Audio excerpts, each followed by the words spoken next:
प्राचीन समय में विद्यार्थी गुरुकुल में रहकर ही पढ़ा करते थे। बच्चे को शिक्षा ग्रहण करने के लिए गुरुकुल में भेजा जाता था।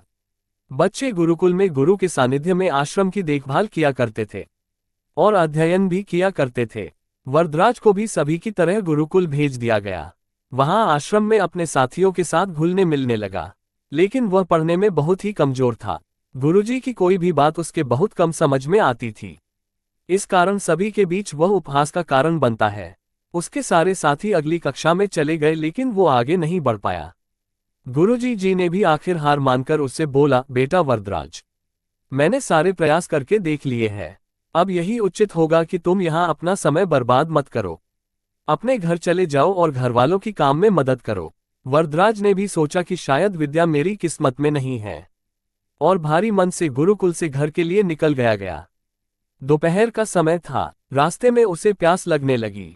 इधर उधर देखने पर उसने पाया कि थोड़ी दूर पर ही कुछ महिलाएं कुएं से पानी भर रही थी। वह कुएं के पास गया।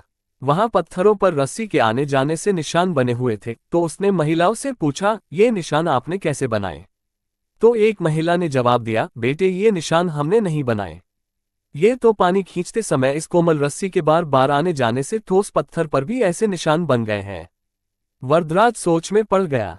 उसने विचार किया कि जब एक कोमल से रस्सी के बार बार आने जाने से एक ठोस पत्थर पर गहरे निशान बन सकते हैं, तो निरंतर अभ्यास से मैं विद्या ग्रहण क्यों नहीं कर सकता। वरदराज ढेर सारे उत्साह के साथ वापस गुरुकुल आया और अथक कड़ी मेहनत की। गुरुजी ने भी खुश होकर भरपूर सहयोग किया। कुछ ही सालों बाद यही मंदबुद्धि बालक वरदराज आगे चलकर संस्कृत व्याकरण का महान विद्वान बना, जिसने लघु सिद्धांत कौमुदी, मध्य सिद्धांत कौमुदी, सार सिद्धांत कौमुदी, कीरवान पद्मंजरी की रचना की।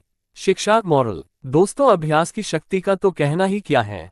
यह आपके हर सपने को पूरा करेगी। अभ्यास बहुत जरूरी है, चाहे वो खेल में हो या पढ़ाई में या किसी और चीज में। बिना अभ्यास के आप सफल नहीं हो सकते हो। अगर आप बिना अभ्यास के केवल किस्मत के भरोसे बैठे रहोगे, तो आखिर में आपको पछतावे के सिवा और कुछ हाथ नहीं लगेगा। इसलिए अभ्यास के साथ धैर्य, परिश्रम और लगन रखकर आप अपनी मंजिल को पाने के लिए जुट जाए। अरे सब्सक्राइब कर दो भैया।